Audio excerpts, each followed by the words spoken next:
जय हिंद साथियों। आज इटवा विधानसभा 305 की सम्मानित जनता को मैं इस राजनीतिक जो प्रदेश के मुकद्दर का फैसला होना है उसके लिए इलेक्शन आयोग के द्वारा जो इलेक्शन की तारीखों का अनाउंसमेंट हुआ है उसके लिए लोकतंत्र की इस सुंदरता के लिए इस पूरे प्रदेश के या जिन राज्यों में चुनाव हो रहे हैं मैं सबको ढेर सारी शुभकामनाएं और बधाई देता हूं। इसी क्रम में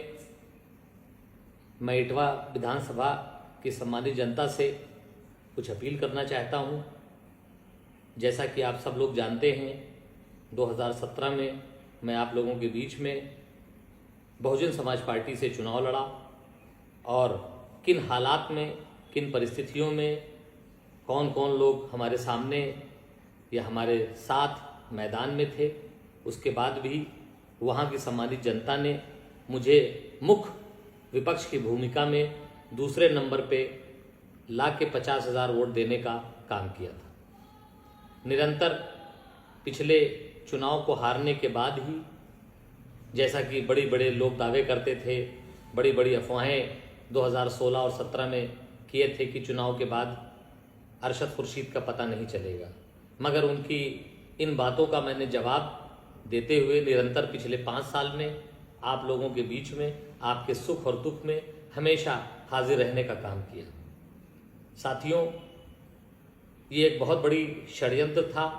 मैं पिछले 5 साल से तैयारी कर रहा था, मगर मेरे टिकट के लिए मेरे आप लोगों की मोहब्बत और आप लोगों की जो दी हुई लोकप्रियता थी उससे कुछ लोग बेबस हो गए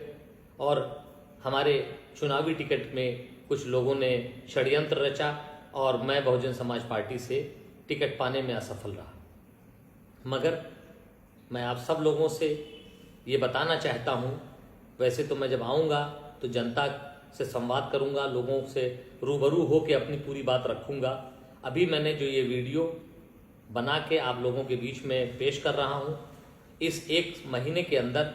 मेरी तमाम लोगों से मुलाकात हुई, तमाम पार्टी के लोगों से मुलाकात हुई, सब लोगों से मेरी बातचीत हुई, मगर हमने कुछ फैसले लिए हैं जो बहुत जल्दी आपके सामने आ जाएंगे। इस वीडियो के माध्यम से मैं अपने साथियों से, अपने छोटे बड़े और हर बुजुर्ग नौजवान साथी से सिर्फ इतना बताना चाहता हूं कि 2022 में जो कि 3 मार्च को हम लोगों के चरण में चुनाव होने जा रहा है इटवा विधानसभा का, इटवा विधानसभा के मुकद्दर का फैसला वहाँ की आवाम को करना है। उसके लिए मैं पूरी तरीके से तैयार हूं और मैं आप लोगों को फिर बताना चाहता हूं कि मैं 1000% इटवा विधानसभा से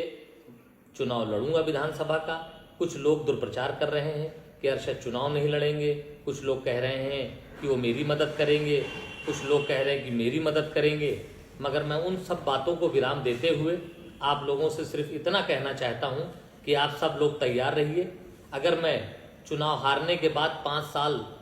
प्रतिदिन आपके साथ आपकी सेवा में तत्पर रहा हूँ, चाहे थाने का मामला रहा हो, चाहे तहसीलों का मामला रहा हो, चाहे आपके मान सम्मान का मामला रहा हो, चाहे कोरोना काल रहा हो, चाहे बाढ़ रही हो, चाहे आग लगी हो, सबसे पहले आपका बेटा, आपका भाई आपके बीच में पहुंचने का काम किया है। उसी तरीके से मैं आपको ये बताना चाहता हूँ कि आज कुछ लोग जो अभी तक 4.5 पौने 5 साल से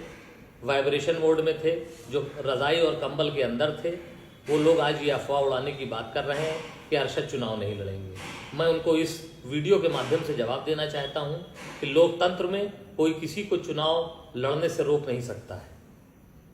उसी तरह मैं आप लोगों को पुनः ये बताना चाहता हूं कि मैं 1000% इटवा विधानसभा से चुनाव लड़ूंगा और जितनी ताकत से लड़ा था पिछला चुनाव उसकी 50 गुना ताकत से लड़ूंगा, आपके दम पे और आपकी मोहब्बतों से।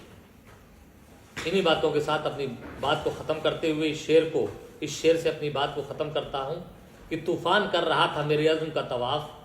तूफ़ान कर रहा था मेरी अज़्म का तवाफ़, दुनिया समझ रही थी कश्ती भंवर में है, बहुत जल्दी आपके बीच में आपका बेटा, आपका भाई इंशाअल्लाह आएगा और आप लोगों के साथ कंधे से कंधा मिला के इटवा विधानसभा को विकास की ओर ले जाने के लिए पूरी ताकत के साथ आपके साथ रहेगा। जय हिंद साथियों, जय भीम, जय हिंद, जय समाजवाद।